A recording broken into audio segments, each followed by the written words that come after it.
Hello and welcome to ThePrint. I'm TCA Sharad Raghavan. Now, in all of this talk about Adani and alleged bribery, one very interesting thing has been missed out.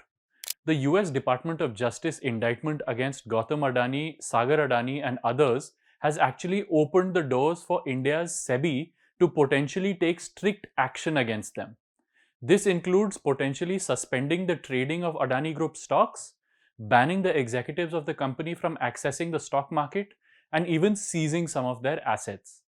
According to the indictment, the Adani Group and its subsidiary Adani Green Energy, which is listed on Indian stock exchanges, had allegedly violated fair practice norms laid out by SEBI by falsely stating in the media and in stock exchange filings that it had no knowledge of a US investigation into Gautam Adani. SEBI has two broad regulations that deal with fair practice norms and disclosure requirements. The SEBI Prohibition of Fraudulent and Unfair Trade Practices Relating to Securities Market Regulations 2003 and the SEBI Listing Obligations and Disclosure Requirements Regulations 2015. Between them, the regulations prescribe what constitute unfair trade practices, violations of the disclosure norms, and the penalties for these actions. Now, according to the indictment, US FBI special agents on 17th March 2023 approached Sagar Adani, who is an executive director of Adani Green Energy and the nephew of Adani Group chairman Gautam Adani.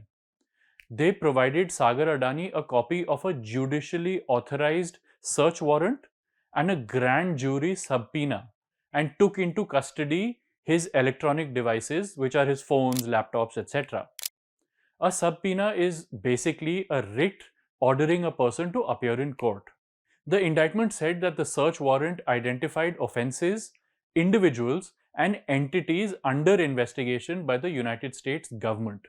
In specific, it identified violations of the US Foreign Corrupt Practices Act, securities fraud, wire fraud, and related conspiracies involving Sagar Adani, Gautam Adani, and Vinit Jain, who is the MD and CEO of Adani Green Energy, as well as the company itself. The indictment said that the search warrant also included details of evidence related to the payment or an offer to pay, bribes, kickbacks, or provide or offer to provide any other thing of value to Indian government officials in order to obtain or retain business advantages. The next day, that is 18th March 2023, the indictment said that Gautam Adani allegedly emailed himself photographs of each page of the search warrant and grand jury subpoena. Now, all of these details assume significance because of the Adani Group's subsequent statements to the media and to India's stock exchanges. The indictment in particular took note of a news report by Bloomberg published on 15th March 2024, which is about a year after the search warrant and subpoena were issued, in which the Adani Group was quoted as saying, and I quote, "We are not aware of any investigation against our chairman." I close quote. According to securities law experts, this statement in the media by the Adani Group could itself potentially breach SEBI's unfair trade practices norms. According to the norms, a person would be in violation of the norms if, amongst other things, they are disseminating information or advice through any media, whether physical or digital, which the disseminator knows to be false or misleading in a reckless or careless manner, and which is designed to or likely to influence the decision of investors dealing in securities. However, a breach of this particular rule could hinge on whether the company was being reckless or careless, the experts explained, and they declined to be named because it's a sensitive matter. On the other hand, the indictment mentions a further breach that would be more cut and dried under Indian regulations. In response to a query regarding the Bloomberg story from the stock exchanges, Adani Green Energy on 19th March 2024 informed the exchanges that it has not received any notice from the Department of Justice of the US in respect of the allegations referred to in the said article. This filing is publicly available on the stock exchanges and easily verifiable.